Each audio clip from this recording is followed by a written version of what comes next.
mourning their dead in the Gaza Strip, as Israel continues to bomb the territory for a third consecutive day, hitting targets across the area overnight and into Monday.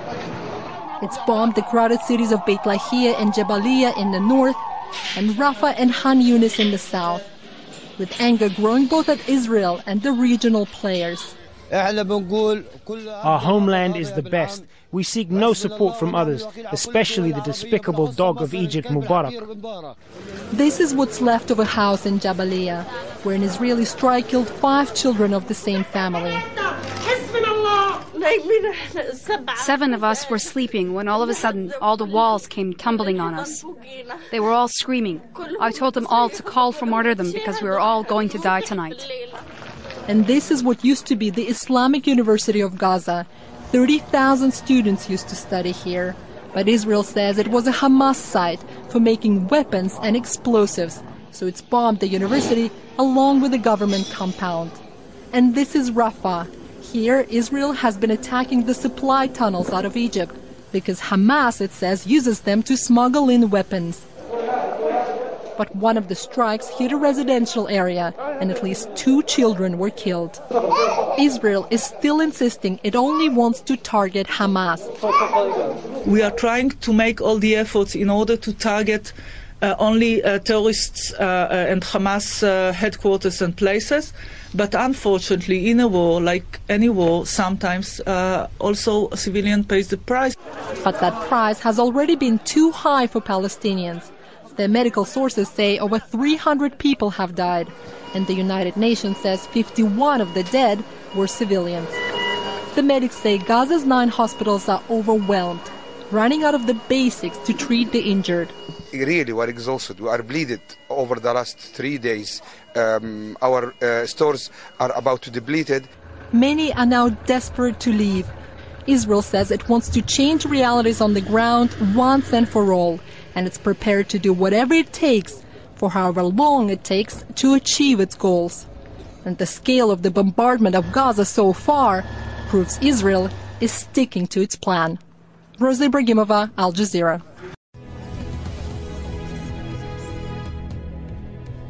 Welcome back. Well, the timing of the attacks on Gaza is highly significant. It comes just a month before Israel holds parliamentary elections. The Israeli public has a low opinion about how their government has tackled Hamas-controlled Gaza.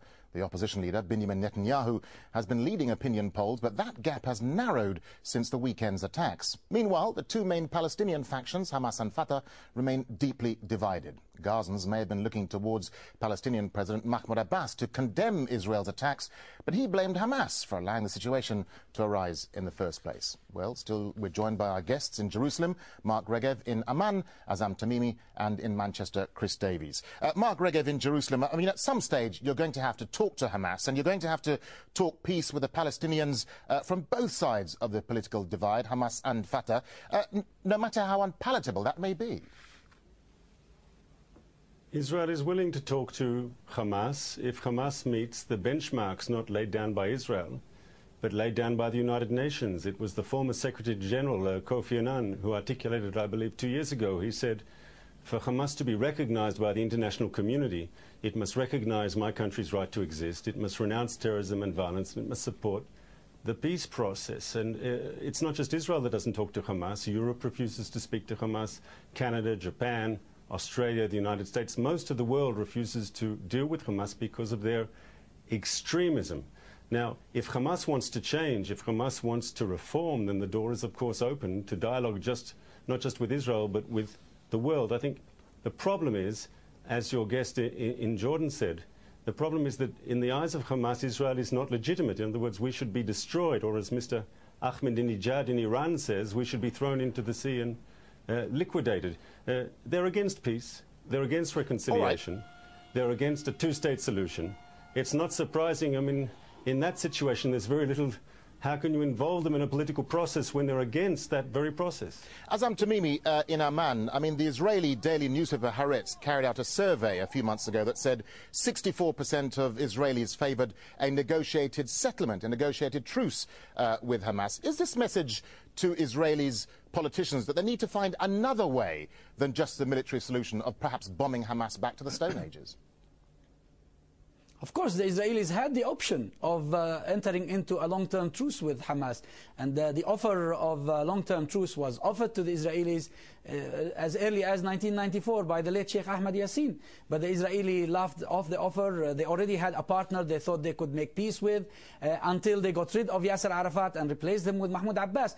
There is no way forward unless Israel realizes that the true representatives of the Palestinians do not agree to recognize that the occupation of their land was legitimate. And therefore, the only way is to disengage. And this engagement can be done via a truce. Why don't the Israelis release our prisoners, remove their settlers, and return to the borders of the 4th of June 1967? And then we can have a long-term truce. But the Israelis don't want this because they think with the power they have, with the support they get from the Americans and their allies, and with the collaboration they get from the puppet regimes in the Arab world, that they can get away with the crime they are perpetrating today in Gaza. OK, so Chris Davies there in Manchester, you're hearing some heated emotions on both sides of the argument here. But I mean, how do you make peace if you don't want to talk to your enemies? I mean, whatever the West and Israel thinks, Hamas won elections fair and square. So should Israel engage with the democratically elected leaders of Hamas? Israel should, the United States should, and the European Union should. And we had a brief opportunity 2 years ago when the Palestinian Unity Government was formed with Ismail Haniyeh as its Prime Minister. None of these bodies agreed to talk with that organisation. It collapsed, of course, with violence between Fatah and Hamas in Gaza just a few months later. But all the time, we put the question at Hamas. Hamas must do this. Hamas must do that. Palestinians must do this or must do that. But Israel must do some things too. Every single country in the world, bar Israel, says stop your programme of building settlements, lift the blockade of Gaza. And what happens? The blockade continues and the settlements continue to grow by up to 5% in this year alone, despite international condemnation. I mean, Israel, the question has to be put to Israel as well as to Hamas. What are you doing to promote a peace process? Well, let's put that question straight to Mark Regev there in Israel. What are you doing, Mark Regev, to push and promote that peace process? I'd say very simply, by talking about the situation in Gaza. It was just 3-4 years ago Israel pulled out of the Gaza Strip. We pulled back behind the recognized international frontier, the 67 borders. We took down all of the settlements inside the Gaza Strip. This was a full and complete withdrawal. And what did we get in return? What was the response to this Israeli pulling back, ending the occupation in Gaza, ending military rule, redeploying to the international frontier? Our response has been a Hamas takeover and missiles coming into Israel. What sort of inducement does that give Israel to be more flexible further down the line? Tamimi, let's be frankly here. OK, Azam Tamimi in Amman, I mean, let's just talk about the Palestinians for a second here, because, I mean, could this violence have been averted, perhaps, if there was a united Arab front in dealing with a united Palestinian front? I mean, isn't half the problem that there's a deadly divide amongst the Palestinians between Hamas and Fatah? Well, that is true, but who created that divide? You see, we had a great opportunity when the Mecca agreement was signed between Fatah and Hamas, or between the Palestinian Authority and Hamas. But that Mecca agreement was not recognized by the Americans, by the Europeans, or even by the Israelis. Not only that, it was conspired against, and General Dayton was dispatched to Gaza to arm Mohammed Dahlan and his gangsters in order to bring down the Hamas regime. And this is what led to the military takeover by Hamas in June 2007.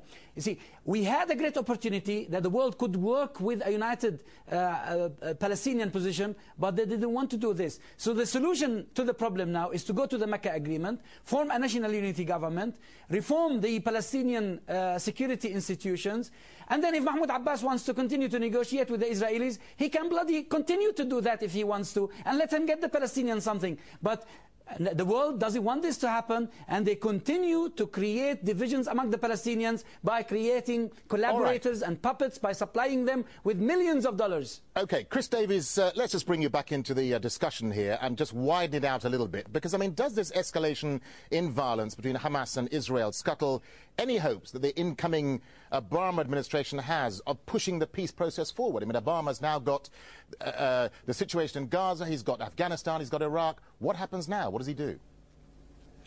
Well, it should be quite the opposite. It should concentrate the attention of the American administration, because they should recognise that unless they deal with the problem of the Middle East, of Israel and Palestine, then this canker will continue to generate hatred directed against the West for decades to come. Now, just yesterday, the Israelis killed within 5 minutes as many people as the Hamas shells have killed in the past 5 years. You know, this sort of one-sided approach cannot continue. The big powers, the United States and the European Union, have got to start playing and recognising that the game is completely one-sided, that Israel holds all the cards, and that's just not a defensible position. The Palestinians have got to be given more respect. The Palestinians and the siege of the Palestinian economy has got to be lifted, and the constant injustices against Palestinians have got to come to an end. The two sides have got to come to the table as equals, not with one party always able to pull all the strings. OK, Mark Regev, let me get a final thought from you. I mean, some